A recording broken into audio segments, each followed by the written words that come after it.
The warship exploded in silence. Through the observation window of the command center, Council Member Vrath watched as another vessel vanished in a burst of blue flame. That made 17 ships lost in this battle alone. 17 crews. Thousands of lives turned to ash and metal fragments floating in the dark. "Pull back the fleet," Vrath said quietly. His 4 arms hung at his sides in defeat. The communications officer, a young Quillan with silver scales, hesitated. "Sir, if we retreat now, the colony on Tarath 9 will be gone." "Yes, I know." Vrath's voice was hollow. "But if we stay, we lose the fleet and the colony.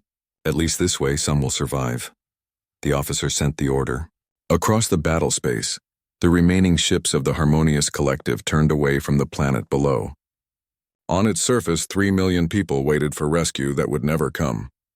The Vectar would reach them within hours. This was the way the war always went. The Vectar pushed forward. The Collective pulled back. World after world fell to the silver swarms. 3 days later, Vrath stood in the Grand Council chamber on Sanctuary Prime. The room was enormous, built to hold representatives from 1,000 different species. Today it felt like a tomb. The air smelled of fear, though each species expressed it differently. The Quillan scales shifted colors. The Voreen released stress pheromones.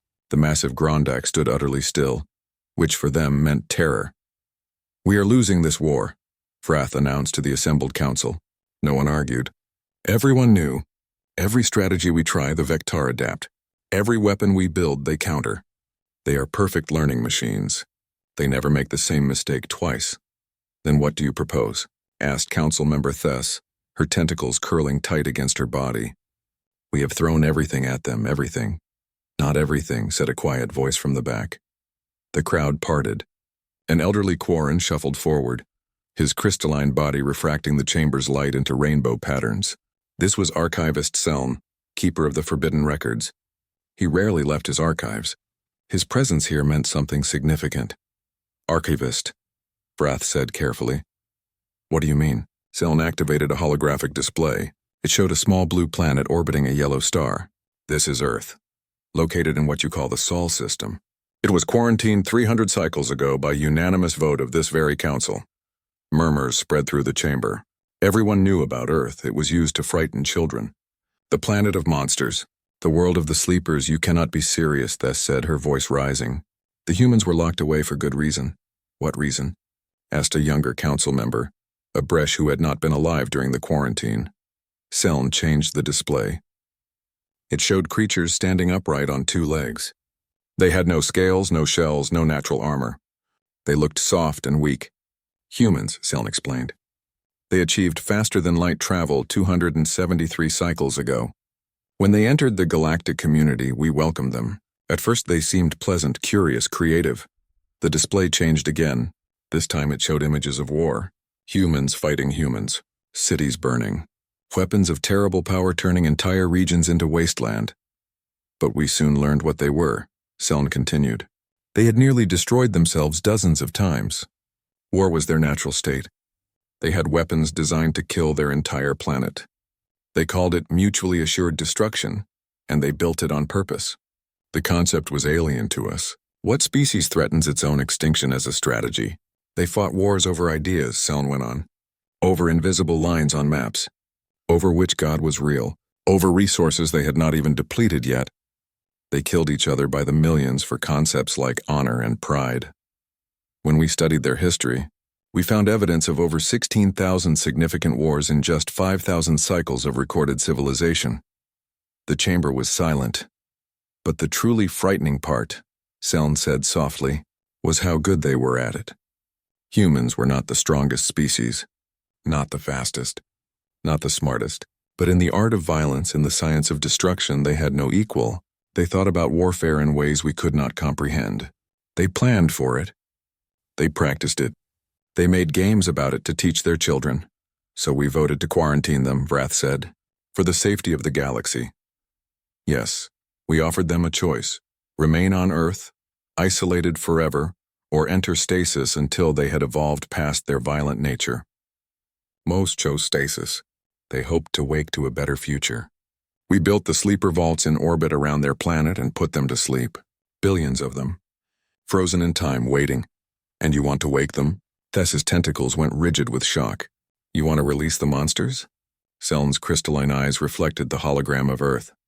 The Vectar have conquered 47 systems in 3 cycles. They have destroyed 18 species completely. Every tactic we try fails because we think like peaceful beings. We plan for victory with minimal casualties. We fight to protect, not to destroy.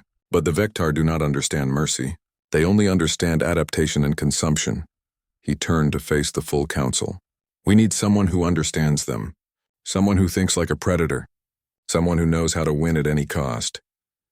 You want to fight monsters with monsters, Vrath said quietly. I want to survive, Seln replied. Whatever the cost. The question before this council is simple. Do we die as peaceful beings, or do we live by unleashing something we swore to never release? The debate lasted for hours. Some argued for honor and defeat. Others begged for any chance at survival. Finally, Vrath called for a vote. All in favor of Operation Awakening. Slowly, hesitantly, hands and tentacles and appendages rose throughout the chamber. Not all of them. Not even most. But enough. The motion passes, Vrath announced, feeling as though he had just signed a death warrant. He was not sure whose. Send a ship to Earth. Wake one human, just one. Let us see what we have unleashed before we release them all. As the council dispersed, Seln remained standing before the hologram of Earth. The small blue planet turned slowly in the projection, peaceful and quiet. On its surface, nothing moved.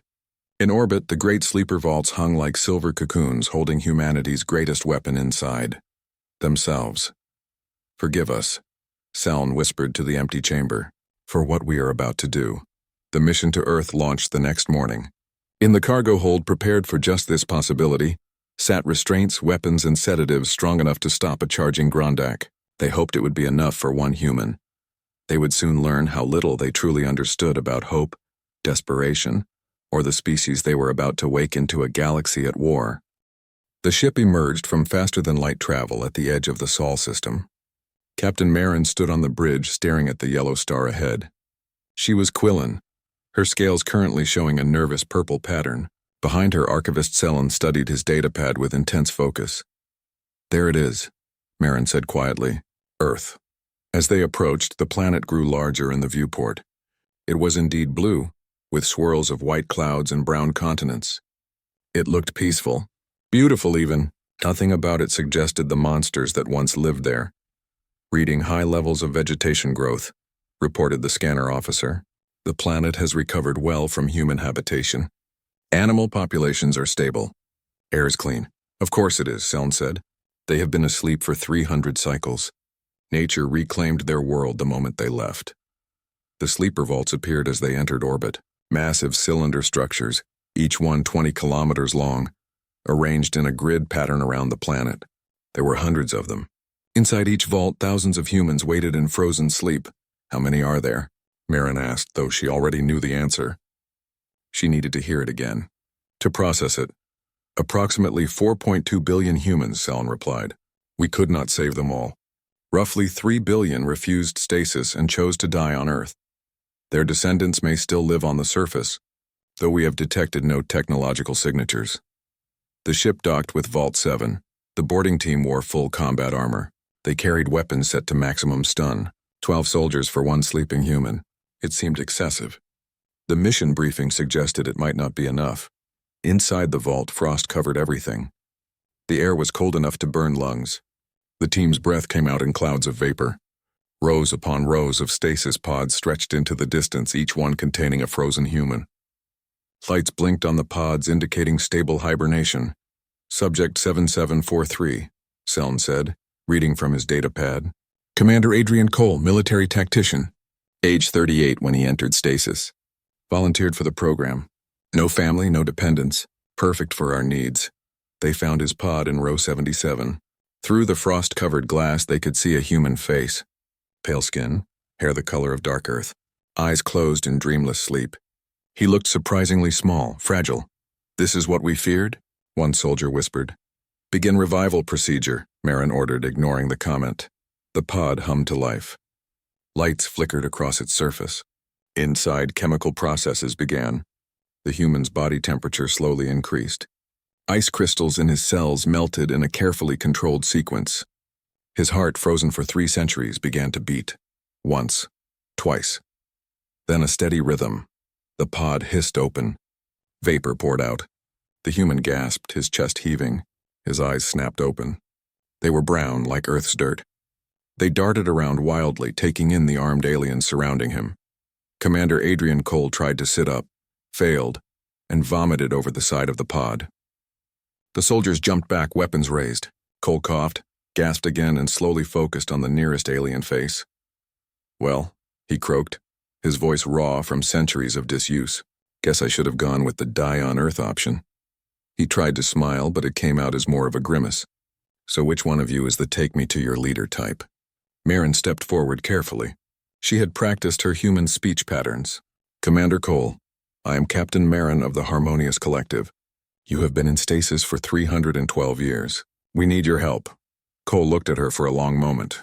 Then he looked at the other aliens, the soldiers in their armor. The weapons pointed at him. He slowly raised his hands in what the briefing had called a surrender gesture. "You woke me up because you need help," he said slowly. "After you put me and everyone I knew to sleep because we were too dangerous." "That about right?" "Yes," Marin admitted. Cole laughed. It was not a happy sound. "Oh, this is going to be good." "Let me guess, war? Something you can't beat with your fancy peaceful society?" "The Vectar," Seln said, stepping forward. "A hive mind species. They have been conquering the galaxy for 3 cycles. We cannot stop them. They adapt to everything we do. Every tactic, every weapon. We are losing." Cole tried to stand. His legs buckled. 2 soldiers moved to catch him, then thought better of it and kept their distance. Cole grabbed the pod's edge and pulled himself upright. He was taller than Marin had expected. Nearly 2 meters. Thin from the stasis, but his body language spoke of strength being rebuilt. "So you need someone who thinks like them," Cole said. "Someone who fights dirty. Someone who does not play by your rules." He looked around at the vault full of sleeping humans. "And you came here. We need to understand how to defeat an enemy that learns from every mistake," Marin said. "You and your species have experience with such conflicts." "Experience?" Cole's laugh was bitter. "Lady, we wrote the manual on it. Show me your war." They brought him to the ship's briefing room. For 3 hours, Cole watched battle recordings. He saw the Vectar swarms, silver and fluid, moving like liquid metal through space.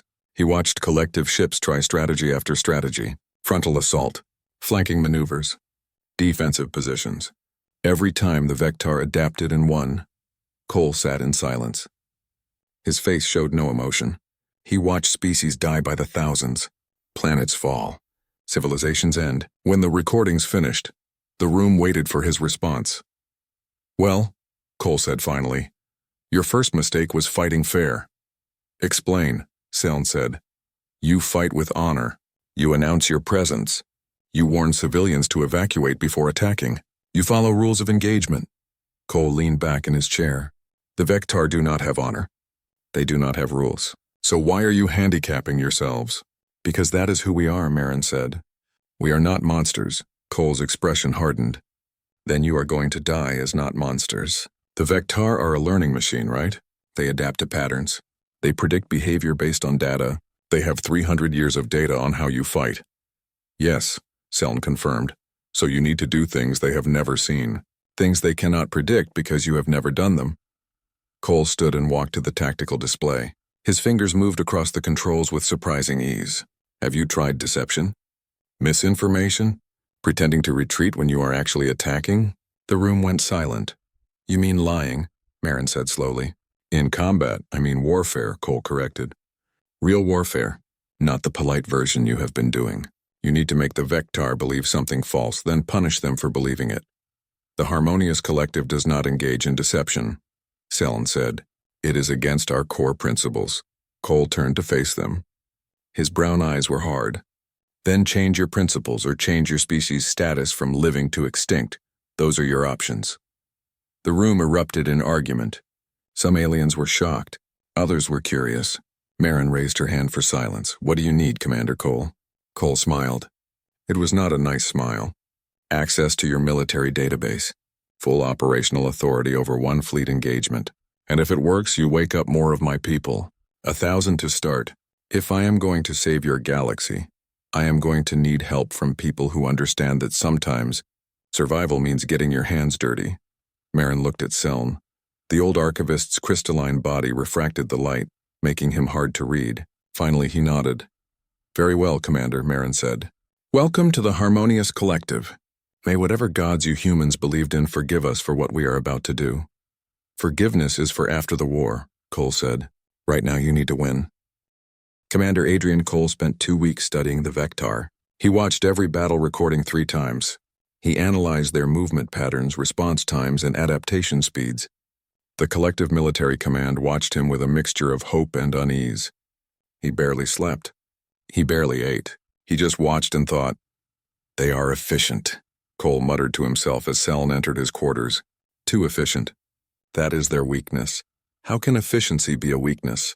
Seln asked. The archivist had taken to visiting Cole regularly. The human fascinated him in a disturbing way. Because efficiency requires patterns. Patterns can be predicted, and predictions can be exploited. Cole turned from his screens. The Vectar are a hive mind. They share information instantly. When one learns, they all learn, right? Correct. So if one believes something false, they all believe it. Cole's smile was sharp. We feed them false data. Make them think they are winning when they are actually walking into a trap. You mean lie to them. I mean warfare. Cole pulled up a star chart. The Vectar are pushing toward the Helios sector. 3 inhabited systems. 6 billion people. You are planning to evacuate and abandon the sector. We have no choice. We cannot defend it. We will not defend it. We will bait it. Cole's fingers danced across the display. We send a fleet that looks like a desperate defense. We leak information about valuable resources we are protecting. The Vectar will commit forces to take it. Then we hit them from behind with everything we have. Seln's crystalline body flickered uncertainly. You want to sacrifice a fleet? Use our own people as bait. I want to win. There is a difference. Cole's eyes were hard. But I need more than just me. I need tacticians who think like I do. I need 1,000 more humans awake. The request went to the council. The debate was fierce. Finally, by a narrow vote, they agreed. 1,000 humans would be awakened. But only military personnel, only those who volunteered for combat operations. The awakening took 3 days. One by one, humans emerged from their frozen sleep. Cole met each one personally. He explained the situation. The war, the Vectar, the desperate aliens who had wakened them. Most humans listened in stunned silence. Some laughed. A few cried. All of them volunteered. Among them was Lieutenant Maya Chen, an engineer who specialized in weapon systems. Captain James Okonkwo, a naval commander with 0 losses in his record. Dr. Sarah Reeves, a psychologist who had studied combat trauma. And 997 others, each one bringing centuries-old knowledge of human warfare to a galaxy that had forgotten such things existed. The collective military commanders were horrified by the humans' first strategy meeting. The humans suggested tactics that seemed insane. Fake retreats, false distress signals, spreading misinformation through captured Vectar communication nodes, using civilian ships as decoys, deliberately losing small battles to set up larger victories. This is barbaric, Marin protested. We do not use deception in warfare. You did not use it, Maya Chen corrected. She was small even for a human, but her voice carried authority. Now you do. Unless you would prefer to die honorably instead of living pragmatically. The first operation launched in the 3rd week. The Helios sector bait, a collective fleet of 40 ships, entered the sector and took defensive positions around an abandoned mining facility. They broadcasted on all frequencies about critical resources they were protecting. They made their positions obvious. They acted desperate. The Vectar took the bait. A swarm of 300 Vectar vessels emerged from faster-than-light travel and attacked. The collective fleet fought back but slowly retreated. They sent increasingly panicked distress signals. They appeared to be losing. The Vectar pressed forward, confident in their victory. Then Cole gave the order. From the opposite side of the sector, a second collective fleet appeared. This one had 200 ships, including several heavy battle cruisers. But more importantly, they had humans aboard every vessel. Humans who had spent 2 weeks teaching the crews about a concept called ambush. The trap closed. The Vectar suddenly found themselves caught between two forces. They tried to adapt, to reorganize, but the humans had planned for that too. Every time the Vectar moved to counter one threat, the other pressed harder. Every time they tried to retreat, fake signals made them think they were heading into more danger. For the first time in 3 cycles, the Vectar were confused. The battle lasted 6 hours. When it ended, 240 Vectar vessels were destroyed. The collective lost 12 ships. By the standards of this war, it was a miracle. By human standards, Cole considered it acceptable losses. The galaxy celebrated. The council praised the humans. But in the aftermath, walking through the debris field, Marin felt cold. She watched human crews salvaging Vectar technology, and their efficiency disturbed her. "Do you feel anything?" she asked Cole as they surveyed the wreckage. "All those deaths?" Cole was quiet for a moment. Yes, relief that it was not us. Satisfaction that the plan worked. And determination to do it again. He looked at her. "You asked us to win. Winning in war means killing the enemy better than they kill you. If you wanted philosophers, you should have woken someone else." Over the following weeks, the humans integrated into the collective military. They brought changes that made the peaceful species uncomfortable. They taught courses on psychological warfare. They redesigned ships to be more aggressive. They created fake intelligence reports to confuse Vectar scouts. They won battles using methods the collective had never imagined. But they also brought something unexpected. Maya Chen started teaching art classes. James Okonkwo organized music nights. Sarah Reeves offered counseling to traumatized soldiers of all species. The humans, despite their violence, also showed a capacity for compassion that surprised many. Seln spent more time with Maya, trying to understand the contradiction. They sat in the observation deck of the command ship looking out at the stars. "How can you be so violent and so kind?" Seln asked her one evening. Maya thought about it while sipping terrible alien tea. "Because we understand both. We know what it is like to hate and to love, to destroy and to create. We spent thousands of years fighting ourselves, and we learned that the capacity for violence and the capacity for compassion come from the same place, the ability to care deeply about something. We cared about our worlds," Seln said, "but we did not fight like you do. You cared about peace. We cared about survival. Sometimes those are the same thing. Sometimes they are not." Maya looked at the stars. "We nearly destroyed ourselves a dozen times. We built weapons that could end all life on Earth. We used them. We killed millions of our own people over ideas and resources and pride. We did terrible things, so why should we trust you now?" "Because we learned," Maya said quietly. "We learned that survival does not mean just staying alive. It means making sure others can live too. When you quarantined us, we had a choice. Die fighting or sleep hoping to change. Most of us chose sleep. That should tell you something. We chose hope over violence when given the option. But now you have given us a different option. Fight or watch you die. And humans do not watch people die if we can stop it. Even aliens we just met." 2 months after the first victory, the humans had won 7 more major engagements. The Vectar advance had stopped. For the first time in 3 cycles, the collective was pushing back. But the cost was beginning to show. Human tactics required sacrifices. Ships used as decoys did not always make it out. False retreats sometimes became real ones. Diversionary attacks had real casualties. The humans accepted these losses as necessary. The collective struggled with each one. "You are teaching us to become like you," Marin said to Cole after a particularly costly victory, "to accept death as a tactical tool." "I am teaching you to survive," Cole replied. "There is a difference.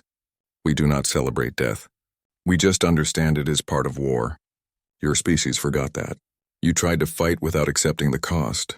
That is why you were losing. And what happens when the war is over? When we have learned all your violent lessons?"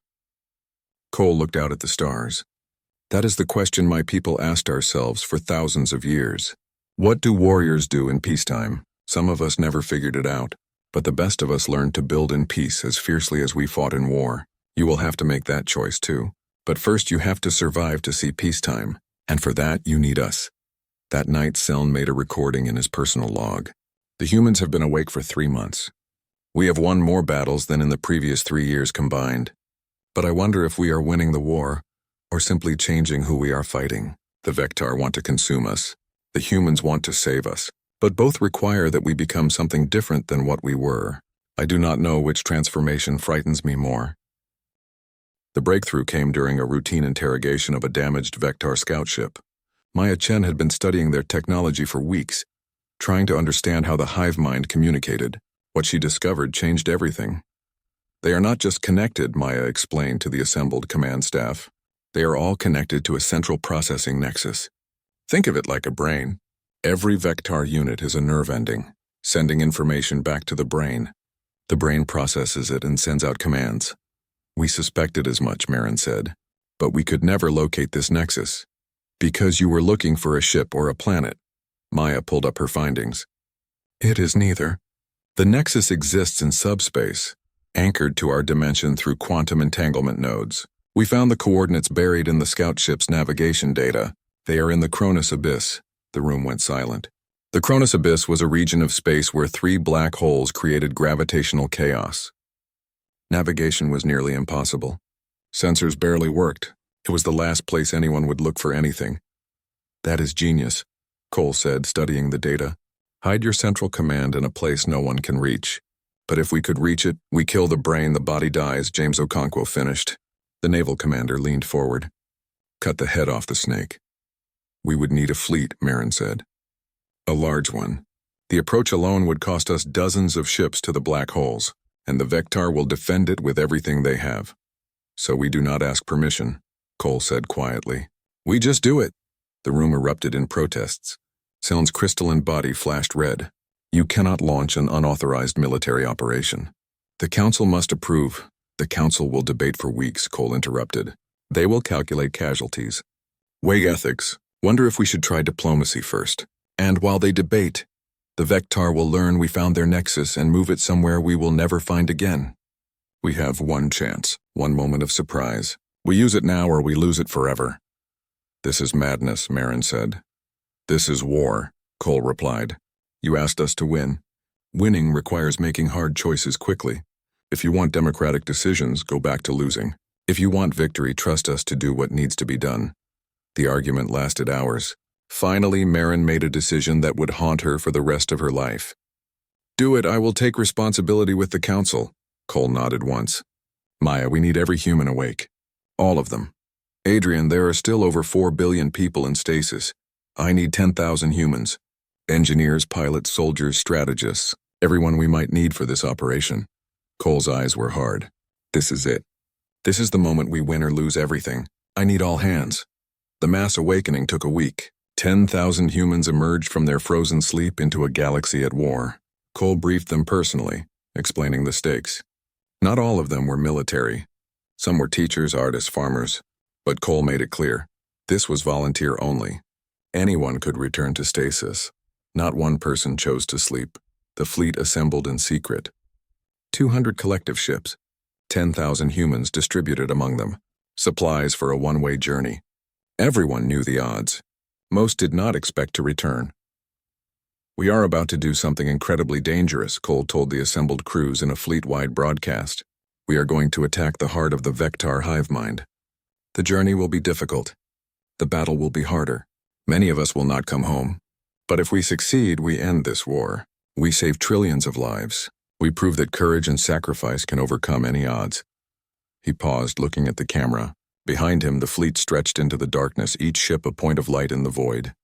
Humanity was put to sleep because the galaxy feared us. They feared our violence, our creativity, our refusal to accept defeat. Today we prove them right to fear us. But we also prove that what makes us dangerous is the same thing that makes us heroes. We do not quit. We do not surrender. And we do not let good people die when we can save them. For Earth, for the collective, for everyone who ever dared to hope. Let us end this. The fleet jumped to faster-than-light travel. The journey to the Cronus Abyss took 3 days. Ships were lost to gravitational shears. Others were damaged by radiation storms. By the time they reached the Nexus coordinates, the fleet was down to 167 ships. But they had made it. The Vectar were waiting. The Nexus itself was a massive structure larger than a moon. It pulsed with energy, connected to reality through streams of quantum-entangled particles. Around it, thousands of Vectar ships formed a defensive sphere. They had known the humans were coming. Of course they had. The hive mind was not stupid. All ships, Cole broadcast. Execute Plan Omega. The battle began. The collective fleet split into 3 groups. The first group, led by Okonkwo, made a frontal assault. They drew the Vectar defenses forward. The second group, commanded by a Quillan captain who had learned human tactics, flanked from above. They forced the Vectar to divide their attention. The third group, led by Cole himself, went dark. They cut all power except life support and drifted like debris toward the Nexus. It was a human tactic called playing dead. The Vectar had never encountered it. The battle was chaos. Ships exploded. Crews died. The Vectar adapted to each new tactic, but the humans kept changing approaches faster than they could process. Fake retreats became real attacks. Damaged ships turned into missiles. Escape pods contained boarding parties instead of refugees. It was brutal. It was ugly. It was war the way humans knew it. Cole's group reached the Nexus. They powered up and opened fire on the structure itself. The Vectar, realizing the true threat, pulled back to defend their brain. But they were too late. Maya Chen had spent the journey creating a weapon specifically designed to destroy quantum-entangled structures. It was based on old human technology that had been banned for 3 centuries. Nuclear weapons redesigned for subspace detonation. Fire, Cole ordered. The weapon hit the Nexus. For a moment, nothing happened. Then reality itself seemed to tear. A wave of quantum disruption spread outward. Every Vectar ship in the system suddenly went silent. Their coordination vanished. Their hive-mind connection severed. They became individual units, confused and afraid. The collective fleet pressed the advantage. Leaderless Vectar ships tried to flee or fight but could not coordinate. One by one, they were destroyed or captured. Within hours, the battle was over, but the cost was staggering. Of the 200 ships that started the mission, 63 remained. Over 40,000 crew members were dead. Nearly 2,000 humans died in the assault. Cole's own ship was held together by emergency force fields and prayers. In the aftermath, something unexpected happened. The Vectar, for the first time in their recorded existence, retreated. The entire species, spread across hundreds of systems, suddenly pulled back. They abandoned conquered worlds. They ran. They are afraid, Maya said, watching the sensor readings with disbelief. The Vectar are actually afraid. Seln, who had been aboard one of the surviving ships, joined them on the bridge. Of what? They still have thousands of ships. Millions of units of us, Cole said quietly. They are afraid of us. The Vectar are pure logic, pure efficiency. They adapt to patterns and behaviors they can predict. But humans are not logical. We do not follow patterns they can process. We sacrifice ourselves for others. We take insane risks for small advantages. We value individuals over the collective. We are, from their perspective, completely irrational. He pulled up a tactical map showing Vectar movements across the galaxy. Every swarm was pulling back toward their core systems. They calculated the odds. They ran simulations. And for the first time in their existence, they encountered a variable they cannot account for: human unpredictability. They cannot predict what we will do next because we do not follow the rules they understand. We are chaos to their order, and chaos is the one thing a learning machine cannot fully adapt to. So we won, Marin said, joining them. She looked exhausted, traumatized. We actually won. We won the battle, Cole corrected. The war is not over. The Vectar are not destroyed. They are regrouping, learning, adapting. But we bought time, bought breathing room, bought a chance for the galaxy to survive. He looked at the humans and aliens around the bridge, and we proved something. That peace is worth fighting for. That survival sometimes requires sacrifice, and that monsters can also be heroes when the moment demands it. The fleet limped back to collective space.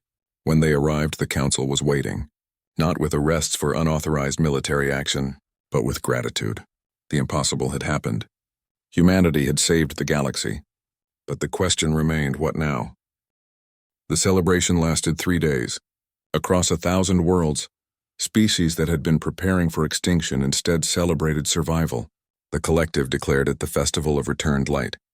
Ships fired fireworks into the void. Children who had only known war learned what peacetime meant. Hope returned to a galaxy that had forgotten the feeling. But in the Grand Council chamber on Sanctuary Prime, the mood was different. Less celebration, more calculation. The council members gathered to discuss the question that no one wanted to ask, but everyone was thinking, what do we do with the humans now?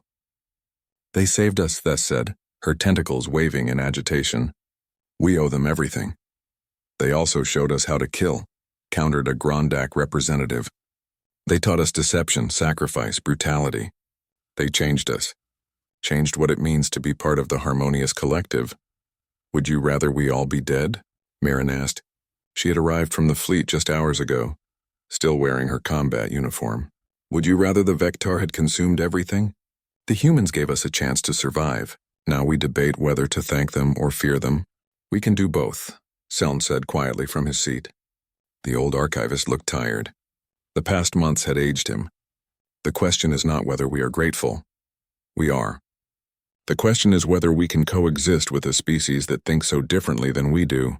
They have shown us they can save us, but can we trust them not to eventually rule us? Or destroy us as they nearly destroyed themselves? The debate raged for hours. Some argued for immediate requarantine, put the humans back to sleep before they changed collective society any further. Others demanded full integration. Give humans equal status, equal rights, equal representation. Neither side could agree. Finally, Vrath called for a recess. We will reconvene in 3 days. In the meantime, I suggest we ask the humans themselves what they want. Perhaps they have wisdom we lack on this matter. On Earth, reconstruction had begun. The humans had started rebuilding their homeworld, waking small groups to begin the work. Cole stood on a hillside overlooking what had once been New York City. 300 years of vegetation had reclaimed it. Trees grew through buildings. Rivers had changed course. It was beautiful in a haunting way. Maya joined him, bringing 2 cups of something that vaguely resembled coffee. The collective had tried to recreate it from old records. They had failed, but it was drinkable. The council wants to talk to you, Maya said. They want to know what we want. Cole sipped the terrible not coffee. What do you want, Maya? You want to stay awake? Or go back to sleep and hope the galaxy is better in another few centuries? Maya looked at the reclaimed city. I want what we have always wanted. A home, a chance to live, to build things instead of destroying them. We woke up to fight, but that is not who we are. Not all of who we are. Some of us only know fighting, Cole said quietly. 2,000 of us died in that battle. 10,000 of us are awake, trained for war, and the war is basically over. What do warriors do in peacetime? They become something else, teachers, builders, parents, whatever they choose. Maya looked at him. The galaxy is scared of us, Adrian. They see what we can do when pushed to the edge. They see our capacity for violence, but they do not yet see everything else. Our art, our music, our stories, our ability to love and create. We need to show them that. Cole was quiet for a long moment. And what about the billion still asleep? Do we wake them all? Do we leave them frozen until we are sure the galaxy can handle us? I do not know, but I think they deserve a choice. Just like we got. 3 days later, Cole addressed the Grand Council. He stood at the center of the chamber, surrounded by species from across the galaxy. All eyes were on him. All attention focused on what the human would say. 300 years ago, you quarantined my species because you feared what we were. You were not wrong to fear us. We had nearly destroyed ourselves multiple times. We were violent, unpredictable, dangerous. We still are. That has not changed. What has changed is you now know why we are dangerous. Not because we love violence, but because we refuse to quit when things matter. He walked slowly around the chamber, making eye contact with various council members. You asked us to help save you. We did. We sacrificed thousands of lives. We used tactics that horrified you. We won battles by being willing to pay costs you would not pay. And now you wonder if you have traded one threat for another. If you have replaced the Vectar with humanity as your next problem. Cole stopped walking. Here is what I propose. The 10,000 humans currently awake will remain awake. We will help you rebuild. Teach you what we know about defense, about adapting, about survival. Some of us will return to Earth. Some will join your crews. Some will explore the galaxy we missed while sleeping. But we will not rule you. We will not conquer you.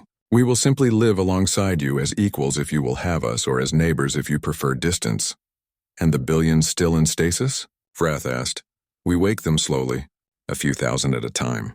We give them the choice to integrate or return to Earth. We prove to you and to ourselves that humans can coexist with other species, that we learned from our past, that we can be trusted. Cole's voice grew softer. You are right to fear what we were, but you should hope for what we can become. We have had 300 years to think about our mistakes. Let us show you we can be better. Tess spoke up. And if some of you cannot be trusted? If some humans choose violence over peace? Then we police ourselves, Cole replied. Just as you police your own species. Crime exists everywhere. Evil exists everywhere. We will not pretend all humans are saints, but we will hold ourselves accountable. That is part of being civilized. The council debated for 2 more days. In the end, they voted. Not unanimously, not even overwhelmingly, but by a sufficient majority. Humanity would be granted conditional membership in the harmonious collective. Conditional on good behavior. Conditional on slow integration. Conditional on proving they could coexist peacefully. It was not everything humans hoped for, but it was a start. 6 months after the battle at the Cronus Abyss, Seln visited Earth. He found Maya in what had been Central Park. She was helping plant new trees, working alongside both humans and aliens. A group of Quillen children watched in fascination as she explained how photosynthesis worked. "It is strange," Seln said, joining her. "6 months ago I feared you. Now I cannot imagine the galaxy without you." Maya smiled. "We are still scary, Seln. We still have that capacity for violence. We still think in ways that make peaceful species uncomfortable. That has not gone away. But you also have this." Seln gestured at the park, the children, the cooperation between species, this ability to nurture and build, to teach and create. "How do you balance both?" "We do not balance them," Maya said. "We accept them, accept that we can be both, that the same drive that makes us deadly in war makes us passionate in peace, that the creativity that designs weapons also creates art, that the courage that leads us into battle also gives us the strength to change." She looked at the archivist. "You wanted to know the secret of humanity. That is it. We contain contradictions. We embrace them. We are and have always been both monster and hero, sometimes in the same moment." Seln was quiet, processing this.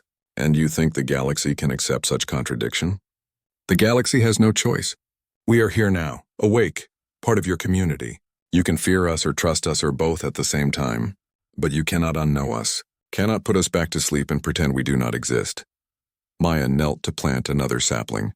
"The question is not whether the galaxy accepts us. The question is whether we all can grow together. You learn from us. We learn from you. Everyone changes. Everyone adapts.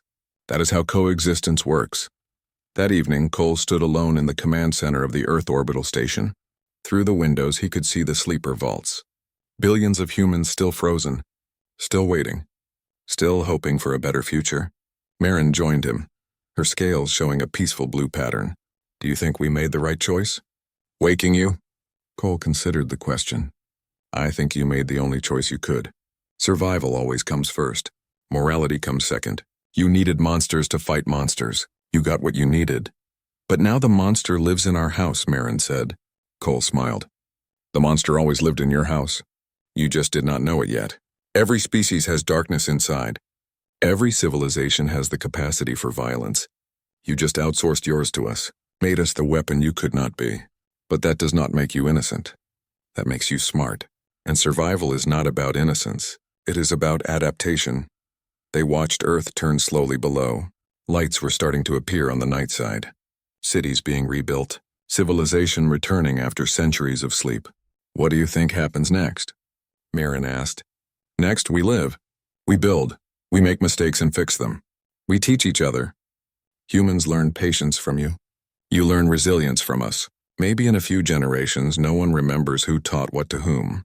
Maybe we just become one culture, one community." Cole's expression was thoughtful. "Or maybe we stay separate but friendly. Different but cooperative. I do not know.